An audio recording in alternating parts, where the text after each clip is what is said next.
नमस्कार, मैं दयाशंकर मिश्र। देश के गृह मंत्री अमित शाह का बयान आपने सुना? अगर नहीं तो एक बार सुन लीजिए।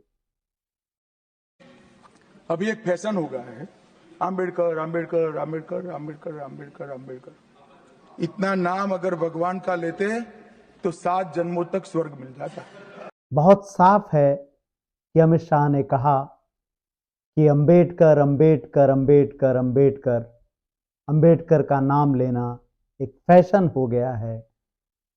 अगर इतना नाम अगर भगवान का लेते तो 7 जन्मों तक स्वर्ग मिल जाता। संसद में संविधान की शपथ लेकर प्रधानमंत्री, गृह मंत्री और सांसद आते हैं और संसद के भीतर स्वर्ग नरक की बातें हो रही हैं।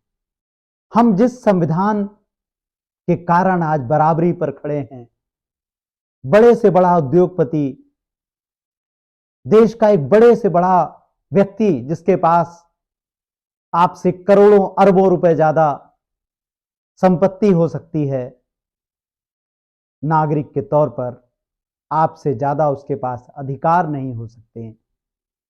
यह सब अधिकार किसने दिए? यह सब अधिकार देने वाली किताब संविधान है, भारत का संविधान। और संविधान निर्माता हम डॉक्टर भीमराव अंबेडकर को कहते हैं। अंबेडकर के नाम को फैशन बताना अंबेडकर का अपमान नहीं तो क्या है? बीते 10 वर्षों में हमने देखा है कि सरकार कैसे संवैधानिक महत्व की चीजों पर दखल देती है और उसका दखल बढ़ता ही जाता है। आपको अमित शाह का बयान याद है? जब उन्होंने सबरीमाला विवाद पर कहा था कि सुप्रीम कोर्ट को ऐसे फैसले नहीं देने चाहिए जिनको लागू नहीं किया जा सके।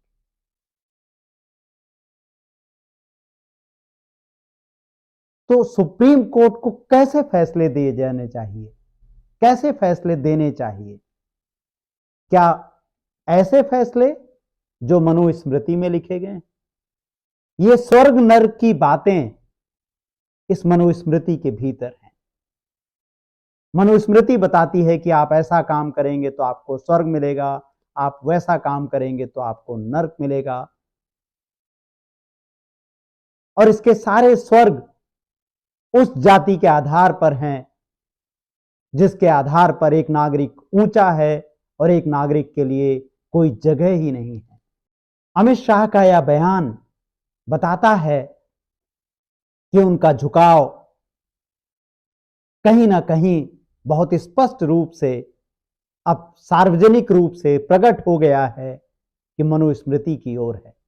संविधान में जिसका विश्वास है, जो संविधान के साथ जाना चाहते हैं, वह कभी स्वर्ग नरक की बात कर ही नहीं सकते संसद के भीतर।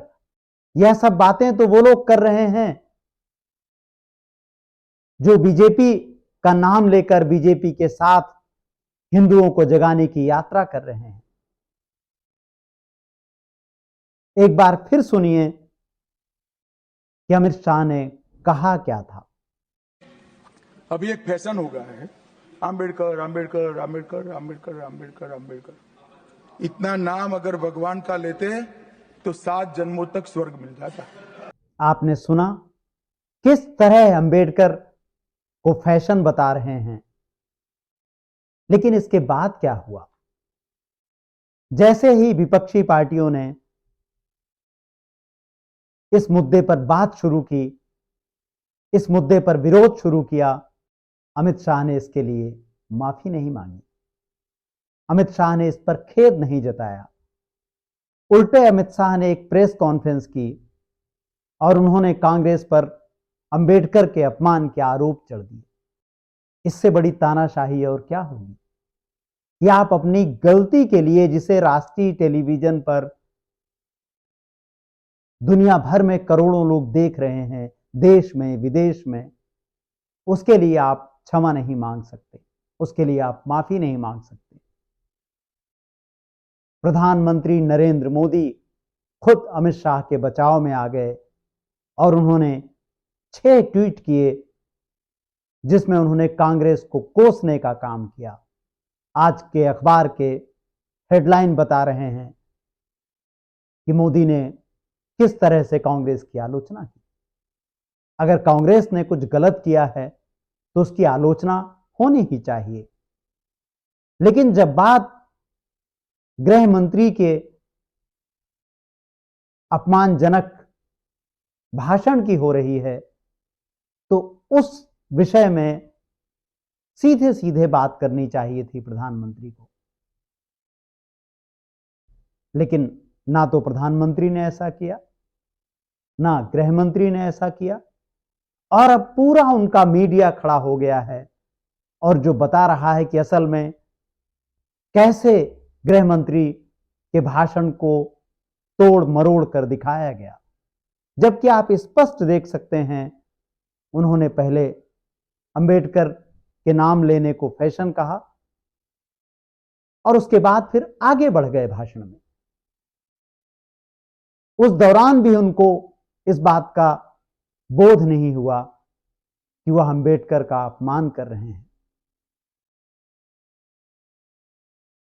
आपके लिए जानना जरूरी है कि आपको प्रजा से नागरिक डॉक्टर भीमराव अंबेडकर के संविधान ने बनाया है। भारत के करोड़ों लोगों के लिए हक की बात तो बहुत दूर की बात थी। जब तक संविधान नहीं था तो करोड़ों भारतीयों के लिए शिक्षा का सवाल, नौकरी का सवाल एक सपना था। ऐसा सपना जिस पर रात दिन मनुस्मृति का पहरा लगा हुआ था, जाति की दीवार थी। आज भी आप पढ़ते हैं, देखते हैं कि कैसे कहीं दलित बच्चे को स्कूल में पढ़ने से रोका जाता है, कहीं उसकी पिटाई हो जाती है, और तो और अगर दलित मध्य प्रदेश, उत्तर प्रदेश, राजस्थान, भारत के लगभग हर इलाके में आज भी दलितों के बारात निकालने पर तनाव पैदा हो जाता है, उनके सज धज कर घर से निकलने पर तनाव पैदा हो जाएगा। यह संविधान के होने पर यह आलम है। जब भारत संविधान की 75वीं सालगिरह मना रहा है तब इतना भेदभाव है। तो आप कल्पना कीजिए कि जब संविधान नहीं था, जब मनुस्मृति थी, तब क्या था। जो ये हिंदू राष्ट्र की पैरोकारी है, इसका और मनुस्मृति का बहुत गहरा संबंध है, क्योंकि जब मनुस्मृति है तो हिंदू राष्ट्र है, लेकिन जैसे ही संविधान आएगा मनुस्मृति नहीं रह सकती। संविधान और मनुस्मृति एक दूसरे के विपरीत हैं, एक दूसरे के शत्रु हैं। संविधान में कोई जगह ही नहीं है किसी भी प्रकार के भेदभाव के लिए, और मनुस्मृति में केवल भेदभाव का विधान है। वहां जो कायदा है उसकी जड़ ही केवल और केवल जाति है। मनुस्मृति मतलब एक ऐसी किताब जिसमें मनु के लिखे कायदे पर सामाजिक कानून बनाए गए, जो कायदे केवल नागरिकों को जाति के आधार पर अधिकार देते थे। अत्याचारों की पूरी किताब है मनुस्मृति। आप कैसे मनुस्मृति का बचाव कर सकते हैं? संसद संविधान से चलती है, और जब सब कुछ वहां बराबर है, सब कुछ समान है, तो स्वर्ग की बातें करना, भगवान का नाम लेना और इसके लिए अंबेडकर पर इस तरह की टिप्पणी करना बताता है कि हिंदू राष्ट्र के सपने के लिए बीजेपी के भीतर और बाहर किस तरह से बेचैनियां बढ़ रही हैं। बीजेपी लगातार हिंदू राष्ट्र के अपने अधूरे कपोल कल्पित सपने के लिए प्रत्यक्ष और अप्रत्यक्ष तरह से प्रयास कर रही है। आप देखिए, देश में 11 वर्ष से हिंदू प्रधानमंत्री हैं, हिंदू राष्ट्रपति हैं। लेकिन बीजेपी के समर्थन से खुले रूप में, दबे रूप में केंद्रीय मंत्री बिहार में हिंदुओं को जगाने की यात्रा निकालते हैं। मध्य प्रदेश में जहां 20 वर्षों से अधिक बीजेपी का शासन हो गया है, बाबाओं को हिंदू जगाने की यात्रा निकालने की अनुमति दी जाती है। और जब ये हिंदू जगाने की यात्राएं निकलती हैं तो वह किसी भी दिन धार्मिक उन्माद का रूप ले सकती हैं। गांव, शहर, कस्बे, सब जगहों पर एक छोटे से लेकर बड़े नेता तक मस्जिदों में मंदिर खोजने के अभियान पर निकल पड़े हैं। लेकिन इन सवालों पर कोई बात नहीं होती। जैसे ही आप हिंदू राष्ट्र की बात करते हैं, आप अंबेडकर, नेहरू और पटेल तीनों का अपमान करते हैं। अंबेडकर, नेहरू, पटेल स्पष्ट रूप से हिंदू राष्ट्र के विरोधी हैं।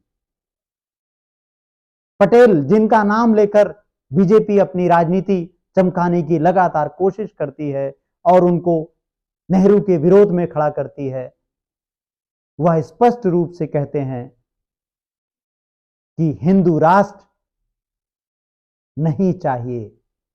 भारत में हिंदू राष्ट्र की बात ही नहीं की जा सकती। अंबेडकर, नेहरू, पटेल, इनका लेखन स्पष्ट रूप से हमें चेतावनी देता है कि हिंदू राष्ट्र का मतलब है कि देश का बर्बाद हो जाना। तो जब आप हिंदू राष्ट्र की बात करते हैं, जब आपके सांसद शपथ लेते हुए हिंदू राष्ट्र का जयकारा लगाते हैं, तो आप कैसे संविधान का नारा बुलंद करने की बात कह सकते हैं? गृह मंत्री अमित शाह ने जो कुछ कहा, उसके लिए उन्हें स्पष्ट रूप से माफी मांगनी चाहिए। आप इस्तीफे की बात तक मत जाइएगा, क्योंकि बीते 11 वर्ष में हमने देखा रेल दुर्घटनाओं का एक लंबा सिलसिला बन गया, इतिहास बनता जा रहा है। कोरोना में हमने किस तरह की विभीषिका देखी, लेकिन मंत्रियों के इस्तीफे नहीं देखे। इस्तीफे तब होते हैं जब आप गलती का एहसास करते हैं। लेकिन जब आप इस बात के लिए पूरी तरह से आश्वस्त हैं कि वोट आपको मिल ही जाएंगे, तो आप नियम कायदों से खुद को परे मान लेते हैं। आपको गृह मंत्री का पूरा भाषण देखना चाहिए और सोचना चाहिए कि संविधान के साथ कौन खड़ा है। आज के इस वीडियो में बस इतना ही। लोकतंत्र, संविधान और नागरिक चेतना पर हमारे वीडियोस को देखने के लिए हमारे चैनल को लाइक कीजिए, सब्सक्राइब कीजिए और अगर संभव हो तो आर्थिक रूप से हमें सहयोग कीजिए, हमारा समर्थन कीजिए। नमस्कार।